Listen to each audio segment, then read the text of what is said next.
The boy stumbled into a mysterious tavern, a place where the living could communicate with the dead. His father ran after him, but when he reached the spot, there was nothing there, only a solid wall. Because this strange tavern could only be seen by those who carried deep unfulfilled regrets in their hearts. Inside the tavern stood an old telephone, a device that could connect people to the spirits of their departed loved ones. But to make a call, one had to pay a price, by playing a deadly game of Russian roulette with the tavern's owner. The owner had witnessed countless stories unfold within these walls. The previous owner once told Jack, "If you fill the blackboard completely with symbols, you'll be freed from this place and return to the real world." Jack had been trying for 20 long years, and now only one last customer stood between him and freedom. He stared at a photo of his wife and daughter, lost in memories of the past. But then his final customer arrived, and when Jack saw the girl, his face went pale, because the girl was his daughter. 20 years ago, several intruders broke into Jack's home.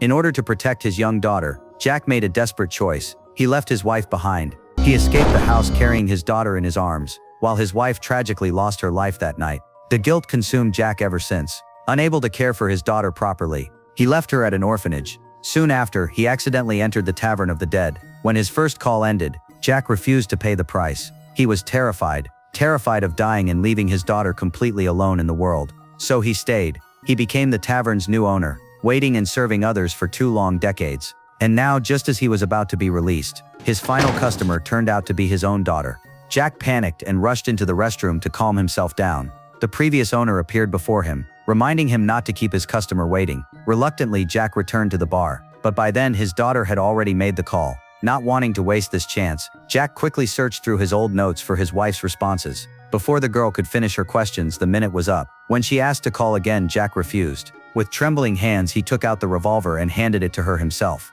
The girl was lucky, nothing happened. She smiled nervously, noticing how anxious Jack looked. They began to talk, but Jack couldn't bring himself to tell her the truth, nor could he stop her when she decided to make another call. This time, as the phone connected, Jack quietly pressed the end call button.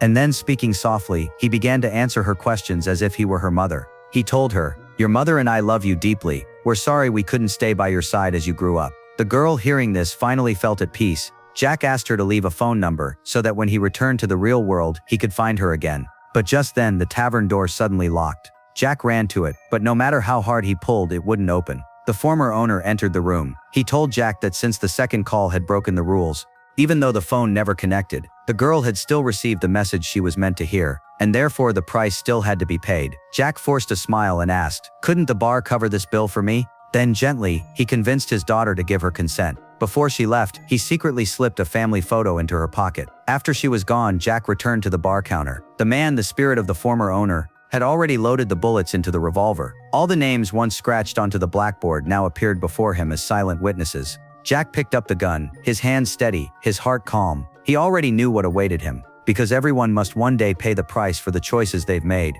whether it was 20 years ago or 20 years later. Regret and guilt, those are the cruelest punishments of all.